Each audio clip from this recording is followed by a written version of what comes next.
Now, world leaders have reacted to the capture of Venezuelan President Nicolas Maduro by the United States with a mix of outrage, concern and caution. Many countries have condemned the move, while even some US allies have called for respect for international law and due process. The South African government has also criticized Washington's actions.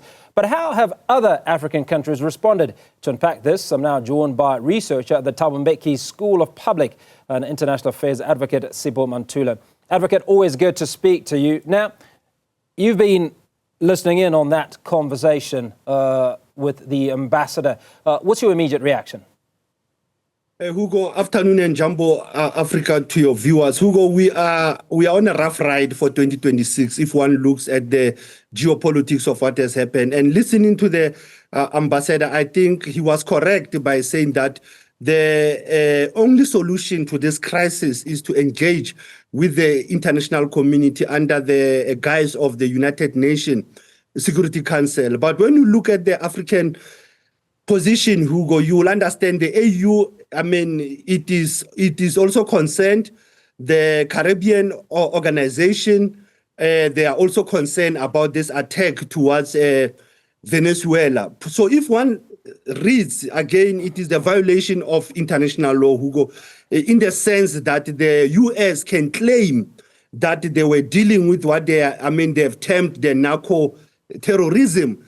But when you look, if you want to deal with international peace and security issues, you cannot undermine international law.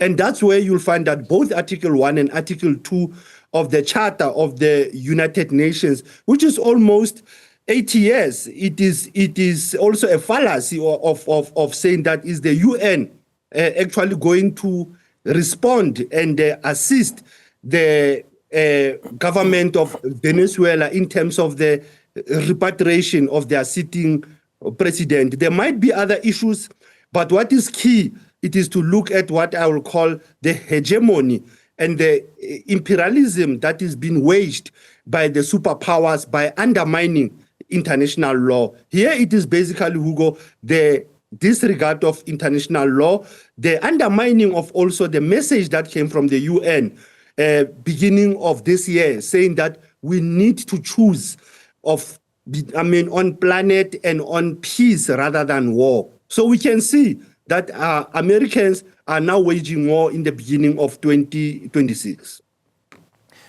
So South Africa has made its position clear, as has the African Union. Now, how do African states avoid becoming proxies in a US, China, Russia confrontation, especially with South Africa in BRICS and with other competing strategic interests on the continent? You know, Hugo, this is a very important question, but let's look back at the Venezuela's strategy towards Africa. It doesn't start only now in the 21st century. We can date it back to the late 50s, late 60s, 70s. And looking at South Africa, it was in the late 90s. And when you look at the issue of the proxy war that you are mentioning, one looks at that Venezuela, since 2021, 22, it was moving towards the global south. And being part of the BRIC Plus or the BRICS expansion, it was also to be closer to the African continent. And that's where you will understand the role of Hugo Chavez in the late 90s also was a very clear indication of Africa and the global south, how they will be aligning with Latin America. And looking at the history of Latin America with Haiti, looking with Venezuela, Brazil, Colombia, Panama, all these countries, Hugo, they have been actually in confrontation with the US. This invasion actually of 2026 reminds most of us of the invasion that happened in 1989 under George Bush when he was attacking Panama and also undermining international law. So in short, Hugo, I will say to you, when you look at the global south solidarity, we might see it emerging. We might see many African countries beyond South Africa now emerging to consolidate its support towards this illegal invasion and even kidnapping of a sitting president. So Carlos Fedo, the Venezuelan ambassador to South Africa, spoke up very strongly and said that they will put up all resistance, right, in order to prevent the United States ruling Venezuela. What does that actually mean? How do you interpret that statement? Hugo, for me, I was reading the national strategy of the US of 2025. If you'll recall, the US recent strategy on national security, it has pointed out already that Venezuela was its target, countries that they don't align themselves with, but also this question of what we call the petrodollar, or what we call the oil for dollar and the natural resources of that country. A diplomatic resistance. That's what I will read between the lines of Ambassador Carlos, that it's a diplomatic resistance and diplomatic solidarity, but also the rule of law. How do you want to enforce when you are doing a law enforcement operations? It is with violence, kidnapping, bombardment of the Caracas city in the early hours of the morning, and then you want to claim that this was a lawful operation. And you look also at the domestic American parliamentary processes. Was the Congress, has it endorsed or approved this operation? And secondly, also what I think is deeper than what we might think is this question of the oil that countries like Venezuela, Iraq, you look at countries like Saudi Arabia, countries like Russia, that they are having a lot of oil reserves more than the US, can be the trigger of this current crisis that we are finding ourselves debating over this weekend and beginning of 2026, what I will call that international law. It is under stress, it is under duress of the superpower called USA. And that's where, Hugo, I look at this issue of saying the national security strategy of the US is actually a unipolar strategy. It is against the multipolar diplomacy that we see that countries like Venezuela, Russia, China, they've been pushing that we need to move towards a multipolar world.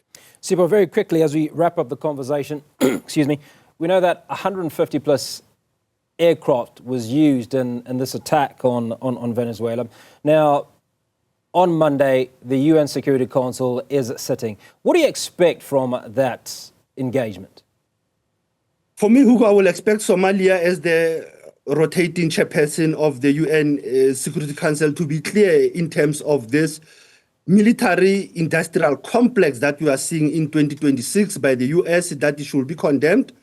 One don't expect only resolutions, but there must be immediate action taken against the US in terms of how do they repatriate both President Maduro and his wife, and also how does the America engages with the UN Security Council in dealing with what they call narco-terrorism or corruption, but not to undermine sovereignty of this country, but also respect of the international principles, because here it is respecting the Charter of the United Nations. And what I can foresee, Hugo, is the issue of the self-defense, Article 51 of the Charter, that Venezuela and its allies might want to invoke. And I can assure you, the P5 members, I don't think it will only be Britain that might go in line with the US and France, but I don't think Russia and China